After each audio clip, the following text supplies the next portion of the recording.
So, part two, we're going to talk about the October material. And this is now several months later. Merton is on his way to Asia. He spends 2 weeks or so in Alaska, being flown around on a little prop plane, island hopping, looking at more potential locations for hermitages, exploring like the Alaskan bush. I mean, look, this is not a criticism, but I can't imagine this man on an island like the Aleutian Islands or something. He had a lot of, let me just say, I think there was a lot of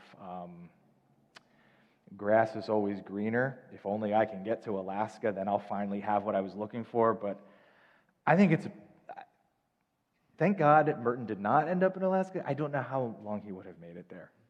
I just can't imagine this man who, with all of his back problems and physical issues and his books, how would you even get your books to, an island off of Alaska? I don't know how practical it was, but he was certainly, there's a lot of fantasy around this Alaskan prospect, okay? But the Alaskan material is very interesting because the Alaska material comes before the October Redwoods material. And a lot of the material from Alaska is about prayer and identity.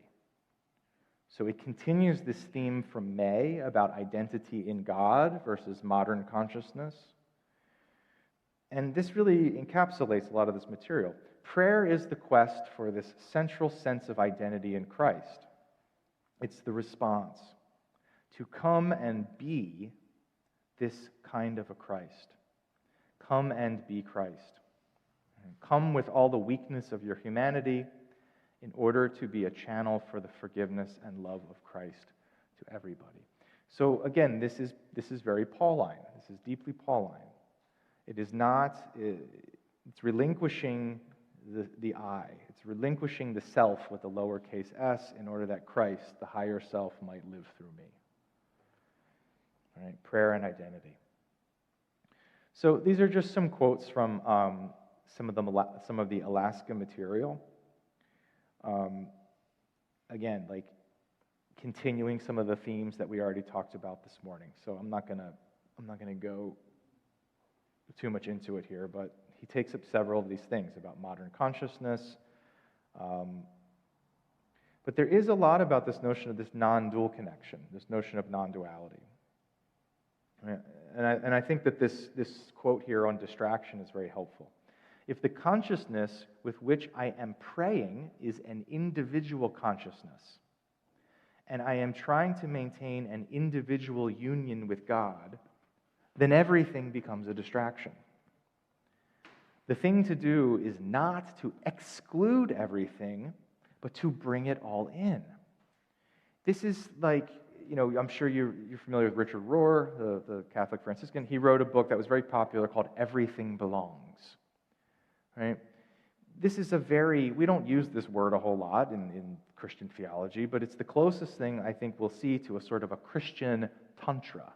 Now, in the tantric yoga tradition, it's a way of working with everything that life gives you to bring it onto the spiritual path, light and dark.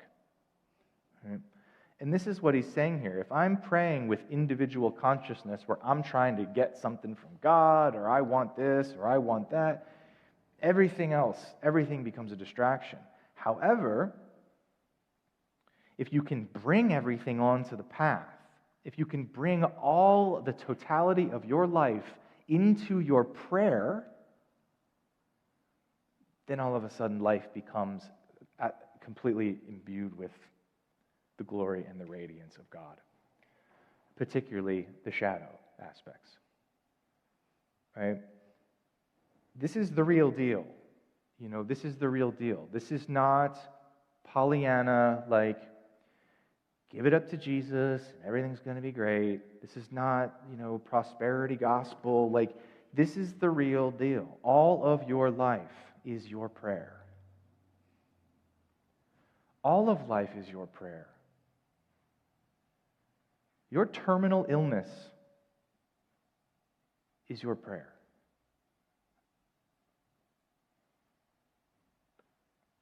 I don't know. I don't know if I can do that. But I think that's what he's saying. Right? Everything that we are given. Is it a gift? It's hard to say that out loud. But everything that we are given is potential. It's potential. It's workable. It's workable. I keep thinking, I hope you don't mind me sharing this. Ashley we went to the pottery studio. Let's give them a plug. What's it called? Fire Arts. Anybody here work with clay?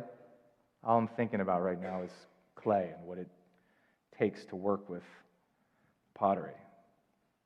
That's us. That's our life. We are the ones being thrown on the wheel by God, though. That's the thing. Okay. So you're familiar with Brother David Steindl-Rast, right? Popularized this notion of gratitude. Gratitude. That's all our prayer is gratitude. So David Steindl-Rast is part of these October conferences. So there's a lot of dialogue between Merton and Brother David, who at that point was, I don't know, maybe I don't actually know. I didn't do the math. I don't know if he was in his 40s. I'm not sure. But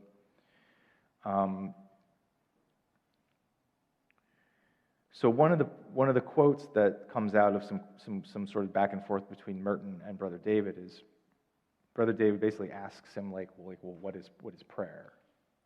And Merton's response is, prayer is praying. Prayer is praying.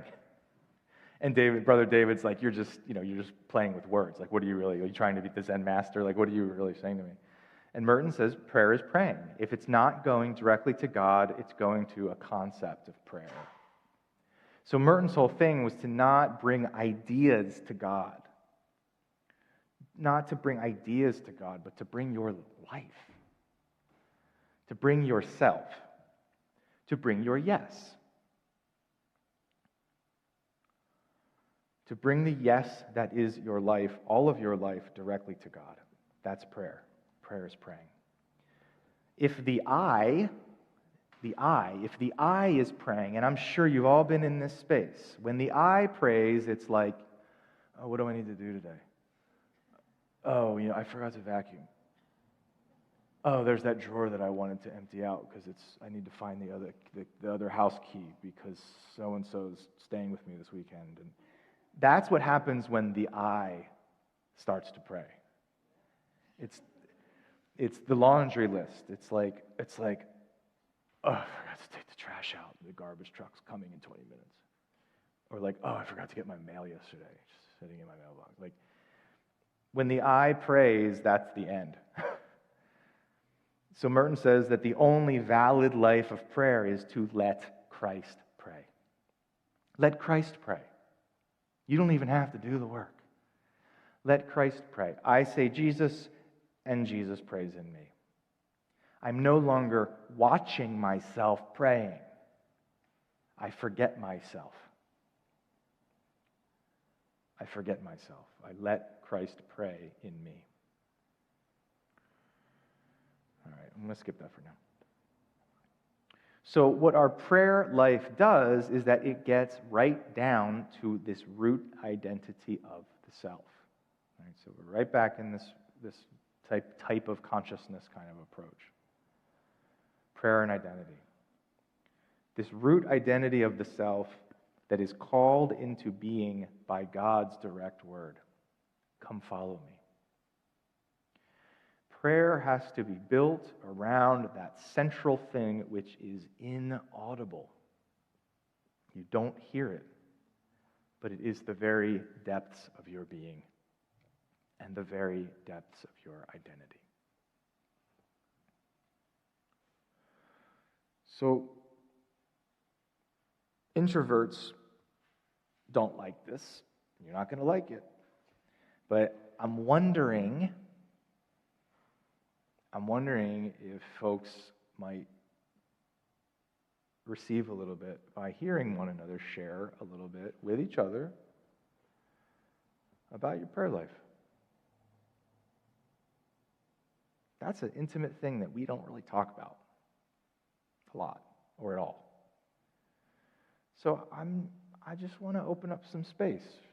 You can turn to somebody behind you, you can turn to somebody next to you.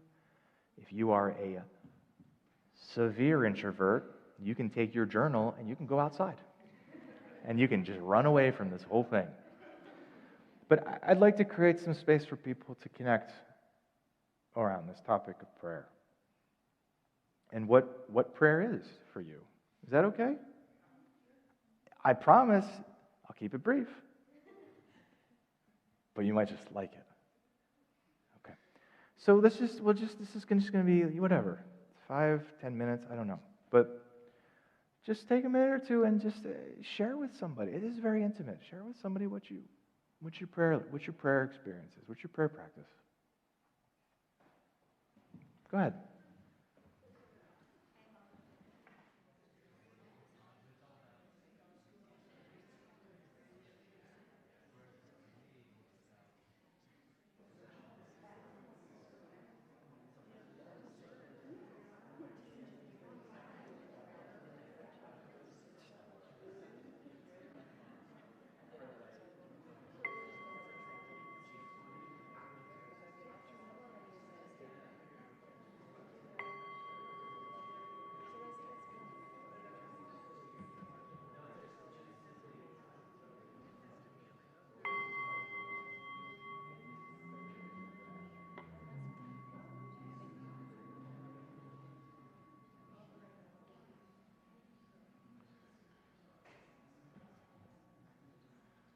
Nobody left.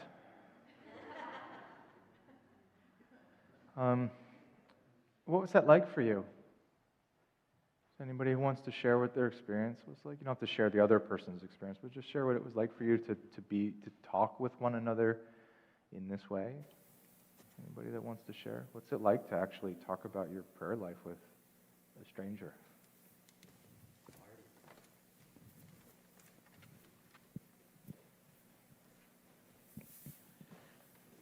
It was kind of, I don't want to say fun, but it really was.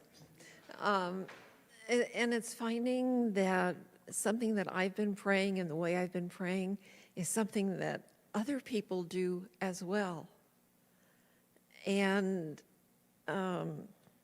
listening for God's nudges is something that came up. When Ledges. you open yourself up, nudges. Oh, nudges. The still small voice that you're supposed to listen to, the more you hear it, the easier it gets to listen. Thank you. Thank you. That was something that came up in our conversation. Meister Eckhart said, if the only prayer you ever pray is thank you, that would be enough.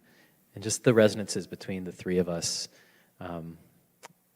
this idea of feeling what you're feeling fully what you're feeling in the moment as a gift, as a form of prayer was really beautiful. Praying thank you. And then it was just a beautiful coincidence that I shared that I like to pray. I found myself falling into praying the Jesus prayer as part of my breath. Lord Jesus Christ, have mercy on me. And Mother Mags had just taught that yesterday. So it was kind of a cool synchronicity there. Great. Anyone else?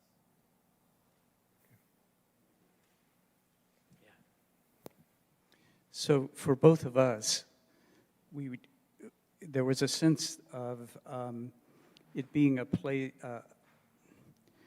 somewhere we rested into, often nonverbal, just resting into a place of presence. And then what I talked about specifically was, I don't know how to do intercessory prayer. At least that's what I've been struggling with.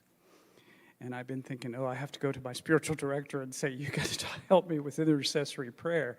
But then I described the way that I do intercessory prayer, and I think it is okay, is I simply am silent and call that person to my mind, heart, and say, O Lord. Because I don't know what to pray for that person. but I know that they are needing us to all be held in that presence. So for me, prayer has become more and more non-verbal, even non-ideation. But what's interesting is Merton and Ronner and key great Christian reflective writers, words will move me with the words and with the ideas to the very edge of wonder.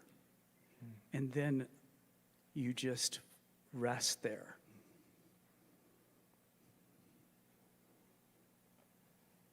Thank you.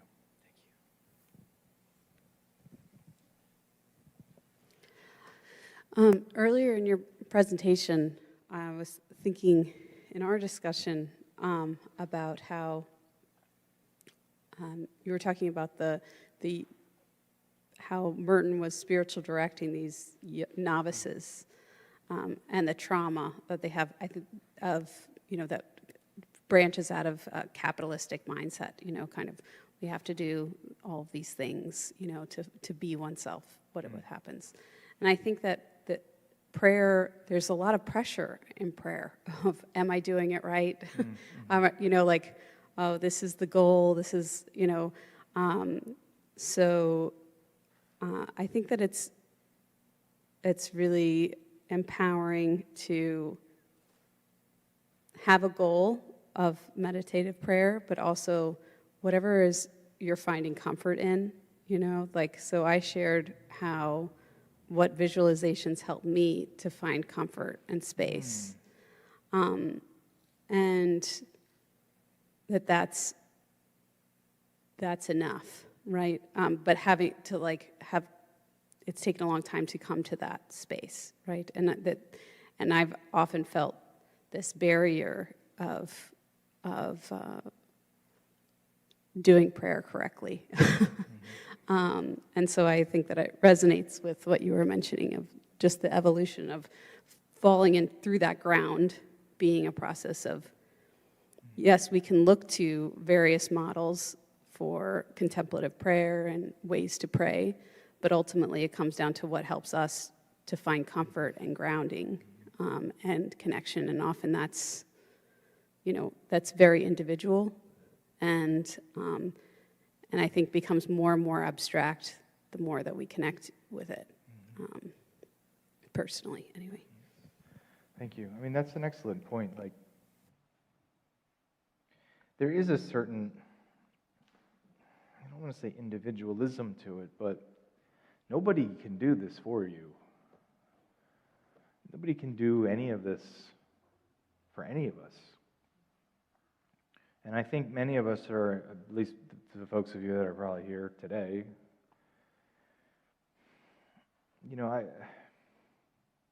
I think we're past that point in history where we're like just the good Catholic or the good Episcopalian or the good whatever who just shows up on Sunday and then you receive your communion and you go home and you It seems to me that that's not what you're wanting, and that's not where a lot of folks are at today. It has to become a personal, individual commitment. Otherwise, there really is no transformation.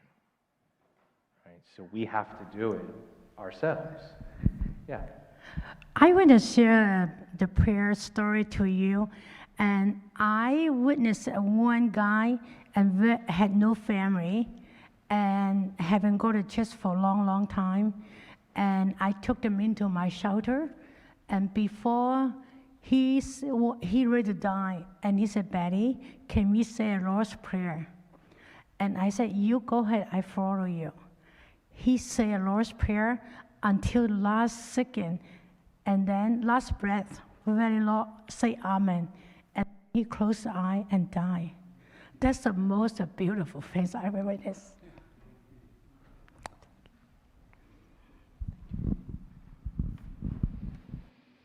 I don't think I have a response to that other than to say that, and I imagine everybody in this room has accompanied somebody as they have crossed that final threshold in life, and I don't know if there's a greater gift that somebody can give to us than allowing us to accompany them to the other side. Thank you, Betty. Can I share one thing. Ever since we began, I felt the presence of our late associate priest, Father David Shoemaker, with us. This is his prayer bowl.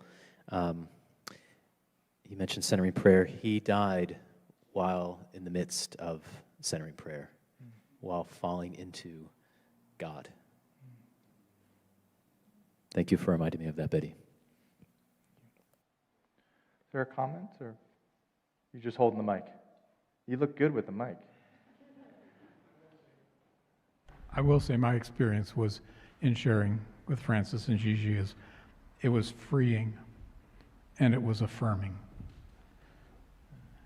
that just being open is sufficient. Thank you. Thank you. The consciousness of the room has shifted.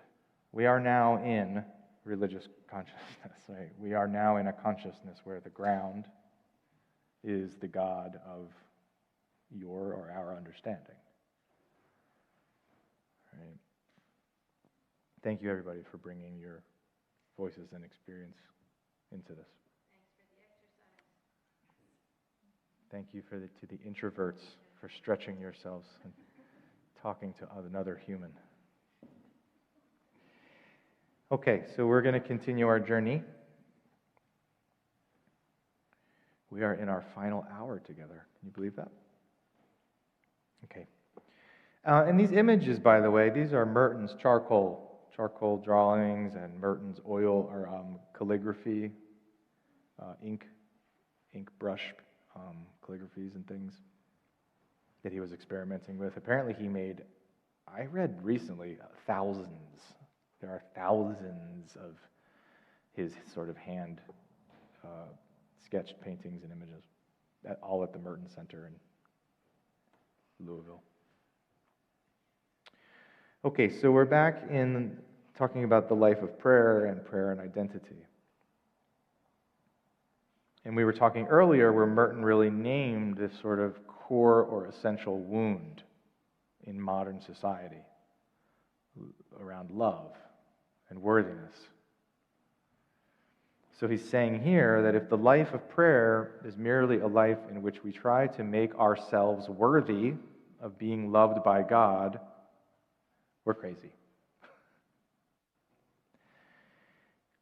God loves us because that's what God is, and that's what God does. God loves, period. God is love. So what happens is that our whole life of prayer, our whole identity, becomes praise and thanksgiving. But it's not the I, it's not the individual, the ego, the I that's praising. Praise praises. I included this for you. I know you like this word. Praise praises. Thanksgiving thanks. Right? So this goes back to this thing of let Christ pray through you. You don't have to do anything. Praise praises. Thanksgiving thanks. It's the joy body. It's the Anandamaya Kosha, just doing what it's there to do. Radiate. Shine like the sun. And this takes us to this very ancient notion that we've basically lost in the Christian tradition called divinization. Divinization or theosis. This is very much alive in the Eastern Christian tradition, not so much in the West. The divinization of the Christian. How we become like God. Or like Moses, radiating. Divinization of the Christian is the realization that we are Christ.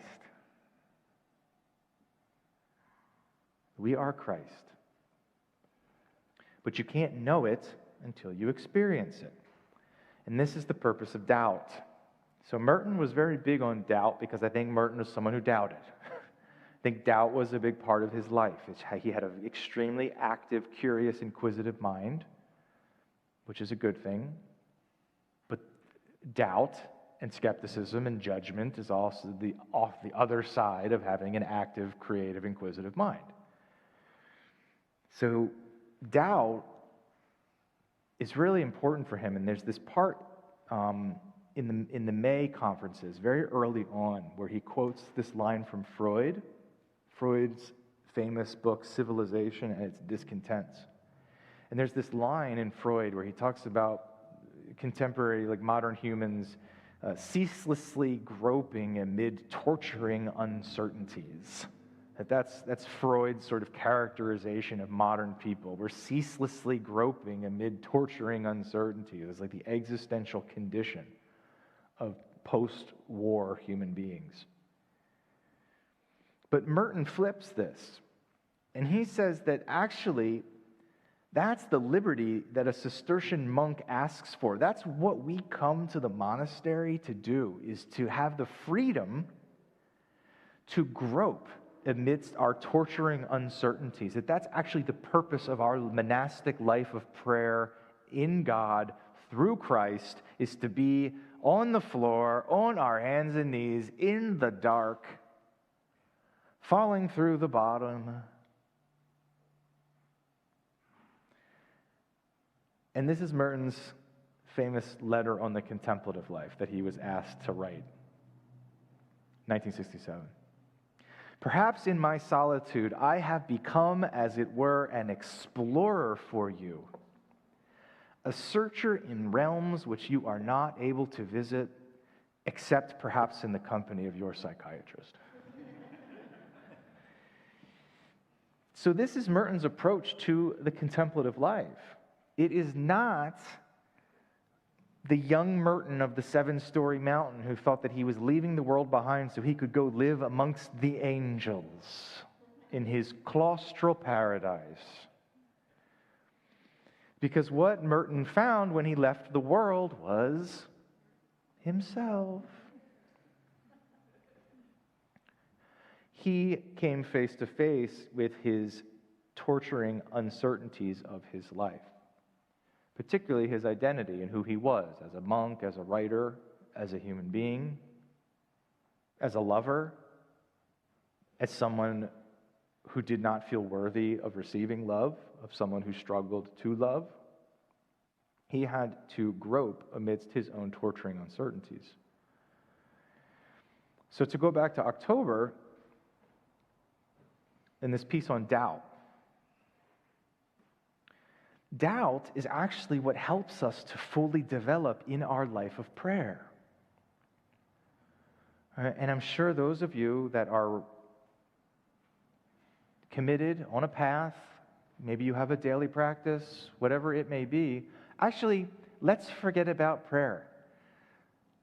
Let's talk about marriage. Let's talk about human relationships. Is this the right person? Am I doing the right thing? What have I done with my life? Doubt seems to somehow be hardwired into us, but doubt can be the most constructive thing in that crazy monkey mind, because what the doubt can do is, if we stay and ride the doubt, take the doubt onto the path, take the doubt into our life of prayer, that's the reflection that we continue to come up against as we forge this self. It's the diamond body. The diamond body, the life of prayer, becomes forged in this crucible of doubt, if we can take it with us and not think that we have to somehow leave doubt at the doors of the church. Right? How do we take the doubt with us? I love Father Daniel's whole thing about arguing with God. If we can't argue with God, who is God for us then? Right? That's the parrhesia, to have the freedom of speech, the freedom to be able to argue with our Creator or to doubt our Creator. Right? But this is Merton's whole thing, is that we become fully developed through our doubt, through our existential crises, through our wounds, through our personal trauma. Because when you are fully developed, then you are ready for anything. You are a totally new creature.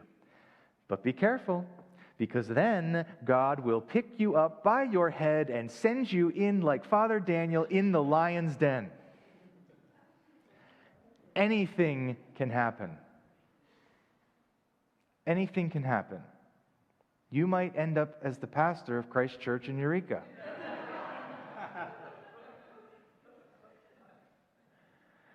And everyone's going to think you're in Wairika. And this goes back to that quote from Merton, right? Merton in Bangkok on the last day of his life. This is the liberty that nobody can touch. Okay? The liberty that nobody can touch. It is this kind of freedom and transcendence that is somehow attainable. That if we stay with it, if we take it if we take everything into our life of prayer, if we take our doubt and our insecurities onto the path, our brokenness, our fractured psyches, our fragmented families, our fragmented human family, there is a kind of freedom and transcendence that is somehow attainable.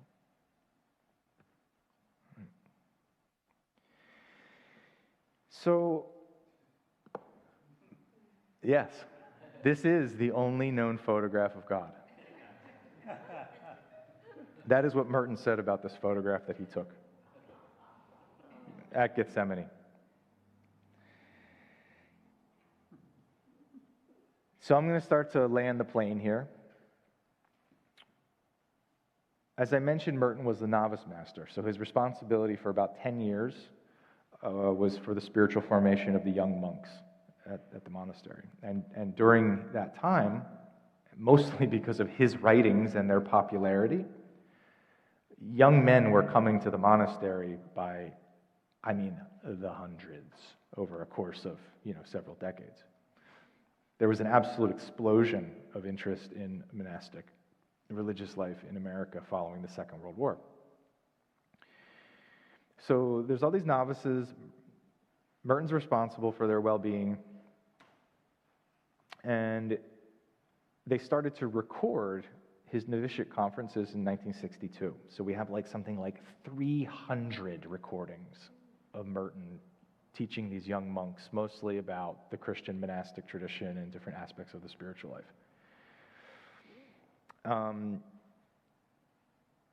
And I became very interested in this series of conferences that he did, in particular on this 4th or 5th century Syriac bishop named Philoxenus of Mabug. That's a real person and a real place. Philoxenus of Mabug. He was a 5th century Syriac bishop and monastic. So Merton does this whole series of conferences on Philoxenus. And there's a lot of really good practical wisdom that he delivers to his young monks. And a lot of it is about what we've been talking about prayer, identity, but particularly around anxiety and the recovery of simplicity in the spiritual life. So this notion of Adam and Eve, this restoration of their relationship with the Creator in the garden. So Merton here is talking about this notion of purity of spirit or purity of heart. So for the pure of spirit, Merton is asking, your spirit is pure of what? And his response is anxiety. The pure of heart is that you are free of anxiety about yourself. What is going to happen to me 1 year from now, 10 years from now? Where am I going to be? I'm going to croak. How? Where? When? It doesn't matter. It doesn't matter. What we have to do is attain this purity of spirit and let God take care of it. What is going to happen to me is of no importance. Not because in and of itself it is not important, but it is useless for me to worry about it because it's already taken care of. You are already taken care of. You do not need to be the bird flapping your wings to somehow stay afloat. You can land and you can rest in God.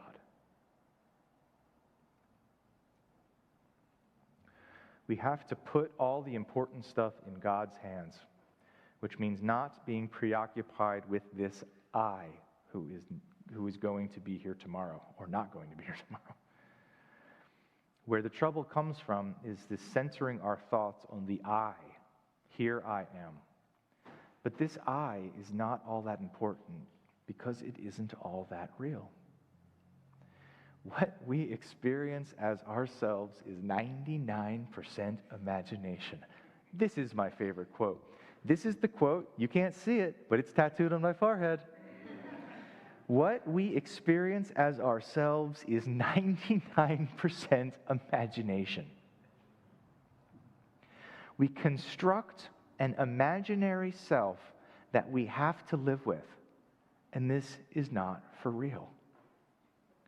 The real self, the depth of our true self that is going to last, is a self that we don't see. We can't observe, and we can't plan for.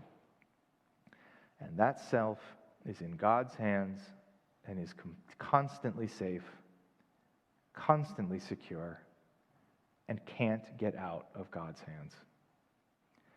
Everything that is real in us belongs completely to God, and God isn't going to let go of it for 2 seconds. God is not worried about the unreal in ourselves, but we are. So if we keep worrying about it, then we have to keep constructing it, protecting it, defending it, and fixing it up so that it won't collapse, right? This is the I of modern consciousness. But there's nothing there. We can forget about this and think about God and not worry about ourselves, and God will take care of the rest. So hope then becomes this great, important thing. And this is Merton talking to like 18-year-old boys, basically. Right? Could you imagine?